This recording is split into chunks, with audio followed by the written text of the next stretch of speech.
Have you ever walked past a place over and over again and felt like it was watching you, waiting for you to come closer?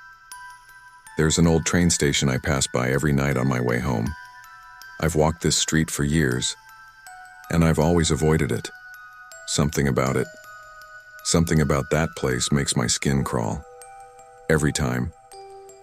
It's not just the decay. It's not just that the station has been abandoned for decades, untouched by time. No, it's something more. Every time I walk past it, I feel this weight in the air, like the world is holding its breath, waiting for something. And I know, deep down, that if I ever stepped foot inside, I might never walk out. Tonight, I couldn't keep walking by it.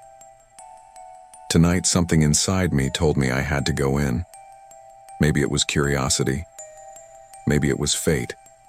But for the first time, I turned toward the station and walked toward its rusted doors. But as I took that first step inside, something inside me screamed to turn back. Too late. The door slammed shut behind me with a force I didn't expect. And I knew. I was no longer alone.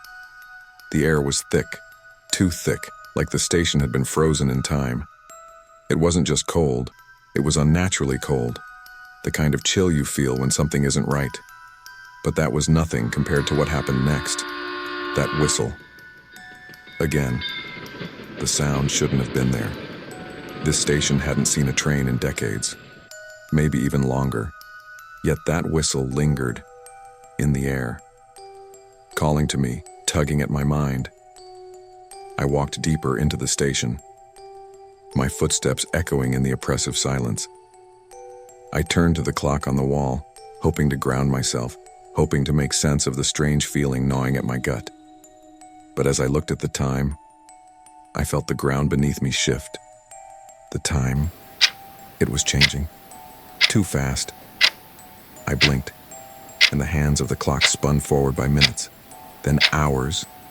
12:05, 12:17, 12:32. The numbers, blurred, disappeared before I could even focus on them. It wasn't just the clock.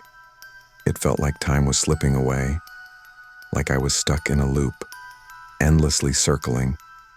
And I realized I wasn't just trapped in this station. I was trapped in time itself. That's when I heard it. Footsteps, slow, deliberate, coming from the shadows. But I was alone, wasn't I? I tried to move, to call out, but my throat tightened. I could feel it. Something was there, and it was coming closer. It wasn't walking, it was crawling, slithering across the floor.